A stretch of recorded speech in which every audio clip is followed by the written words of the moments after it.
Well, we are in February, and it is known here in the Pacific Northwest that February is one of the darkest months out of the year. Now, despite that, the sunsets are now after 5, and that brighter days are ahead of us, hopefully next month.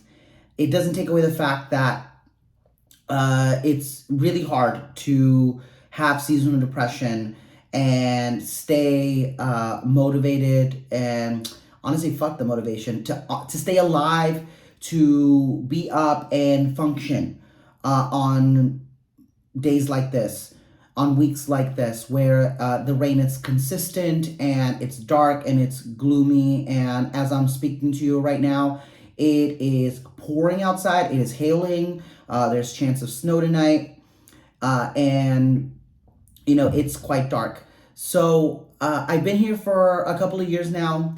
Back in the day, it was really, really hard because I kind of didn't know the weather here, but now that I do know how the weather kind of works, although Seattle is has quite unpredictable weather, I can anticipate a little bit. I can kind of know a little bit in advance what I'm getting myself into. And this month, I've tried my best to stay as eventful as possible. And what does that mean? Well, celebrating Valentine's Day and my dog's birthday, and just celebrating the Super Bowl and hanging out with friends, and trying to stay busy. I think that has kind of helped me not be isolated at home and not be so down.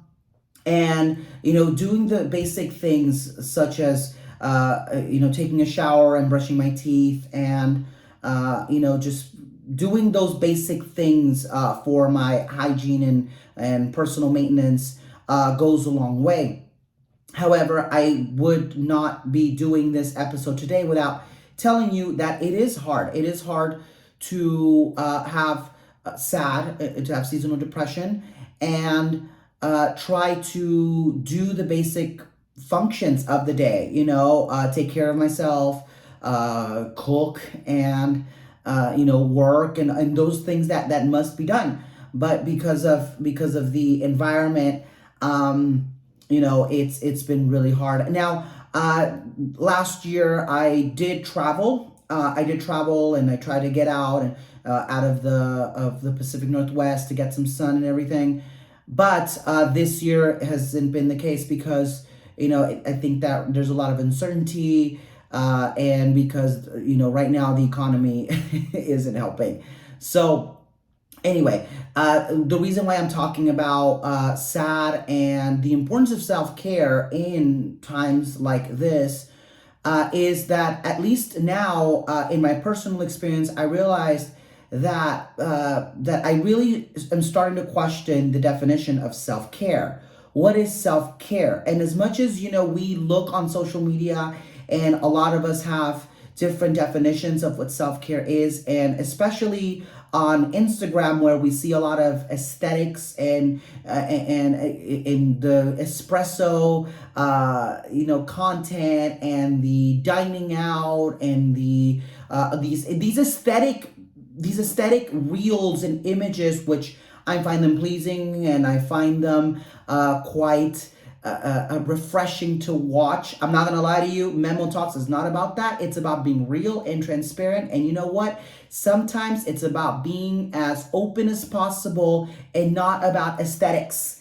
And I be posting that too. I be posting restaurant and nice coffee and all of these good places that I like to eat. But I think that the definition of self-care for me starts at self-compassion and self-kindness. Gentle reminders that it's okay to feel the way I feel. Gentle reminders that it is not me, that it is the environment that I'm in at the moment. It is that some days are going to be slower than others. There are going to be days where I am efficient versus there are days where I need to rest and I need to recover. I have to understand that self-care to me may possibly just be in my PJs all day, and I don't know, maybe watch a couple of series, or maybe browse through social media, or talking to a friend. The definition of self-care for me in times like this is is my own definition of how I care for myself, how I love myself, and how I am okay with myself, especially when I'm really not, for the most part. And another thing that I've also noticed, or not noticed, but something that I've also taken into consideration is laughter.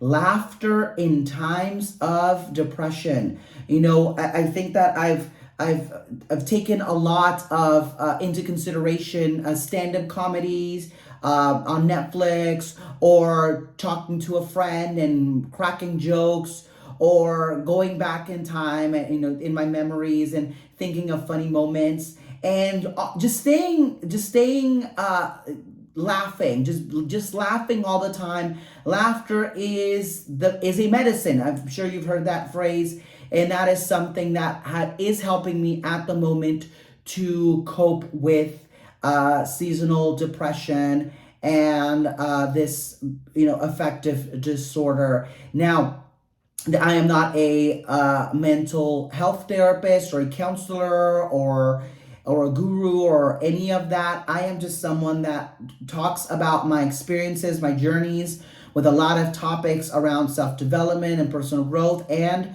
seasonal depression is one that I'm very open about, I'm very transparent about, and I'm not afraid to talk about it, because it is something that is quite common. It is something that happens here in Seattle. We have one of the highest suicide rates here. So I think that by talking about it, I can break that barrier, I can break that taboo, and hopefully shine a light to anyone that's watching. So with that being said, make sure to take care of yourself.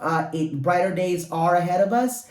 Make sure to be kind to yourself. Don't be cruel to yourself. Don't be cruel to others. And if you found this inspiring, make sure to like, comment, share, save, and make sure to let me know your feedback. So I will talk to you again soon. Bye-bye.